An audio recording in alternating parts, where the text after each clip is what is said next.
आज हम MA final इतिहास ग्रुप सी का 7 पेपर देखेंगे और इसमें हम देखेंगे कि ब्रिटिश शासन के दौरान भारतीय अर्थव्यवस्था की दुर्दशा, निष्क्रियता और गतिहीनता के कौन कौन से कारण थे।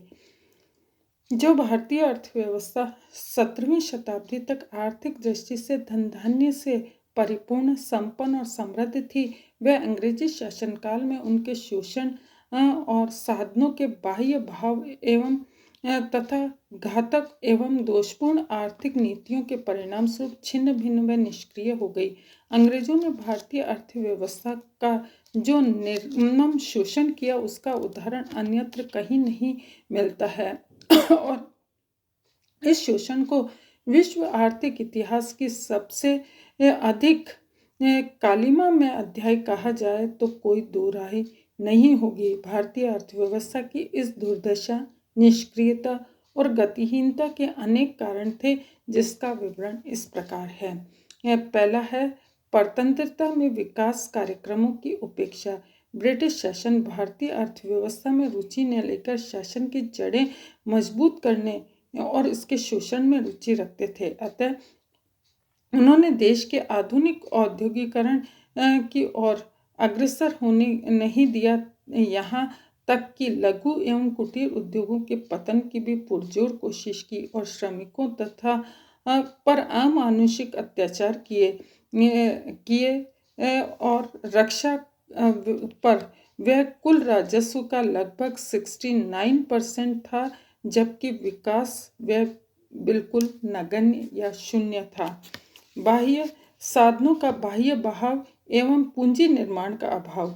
अंग्रेजी शासन के अंतर्गत बड़े पैमाने पर भारतीय वस्तुओं और साधनों का बाह्य बहाव हुआ, जो राष्ट्रीय आय लगभग 2% से 3% थी। अंग्रेजी डकैती, लूटपाट पर ईस्ट इंडिया कंपनी द्वारा व्यापार से के अत्यधिक धन अर्जन, रेलवे निर्माण, ब्रिटिश पूंजीपतियों की गारंटी पद्धति से लाभ पहुंचाने, भारत पर थोपे गए होम चार्जेस और युद्धों से संबंधित व्यय की भारतीयों से वसूली आदि के परिणाम स्वरूप 150 वर्षों में निरंतर उलझी रही। प्रोफेसर CN वकील के अनुसार भारत में अंग्रेजी शासन काल में सरकारी खाते में से ही बाह्य बहाव की गति 105 से 120 करोड़ पाउंड थी। मोंटोगोमरी मार्टिन्स के अनुसार वार्षिक बाह्य बहाव लगभग 30 लाख पाउंड था। इनके बाह्य बहाव की मात्रा ब्रिटेन जैसे देश को भी कंगाल बना देगी। साधनों के बाह्य बहाव ने देश में पूंजी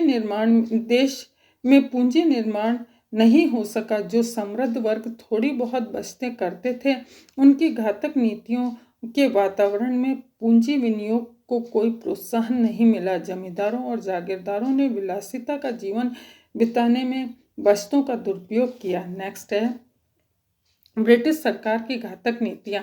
ईस्ट इंडिया कंपनी के शासनकाल में ही भारत अर्थव्यवस्था के शोषण की नीति सक्रिय हो गई। अंग्रेजी सरकार भारत की ब्रिटेन में निर्मित माल के लिए बाजार तथा कच्चे माल का उत्पादक बनकर भारतीय उद्योगों के माल की घातक नीति का अनुसरण कर रही थी। अनेक प्रकार से उन्होंने भारत के आर्थिक साधन का बाह्य बहाव किया। दोषपूर्ण भूमि व्यवस्था से जागीरदारी व जमींदारी प्रथा को विकसित किया, जिससे अंग्रेज सरकार को अपने शासन की जड़ें मजबूत करने के लिए चाटुकार, पिट्ठू राजा महाराजा उपलब्ध हो गए और वे फूट डालो और राज्य करो की नीति अपनाने लगे। परिवहन संचार की अवहेलना। ब्रिटिश शासकों ने भारत में के यातायात व संचार विकास की ओर कोई ध्यान नहीं दिया। उन्होंने केवल इन क्षेत्रों में परिवहन का विकास किया जो अंग्रेजी सत्ता को मजबूत करने तथा आंतरिक क्रांतियों को दबाने के लिए जरूरी था। रेलों के विकास से भारतीय साधनों का बाह्य बहाव हुआ। भारत का अधिकांश विदेशी व्यापार ब्रिटेन की जहाजरानी कंपनियों के द्वारा होता था। लघु परिवहन में भी विदेशी हितों की ही कंपनियां कार्यरत थी। इति नमस्कार।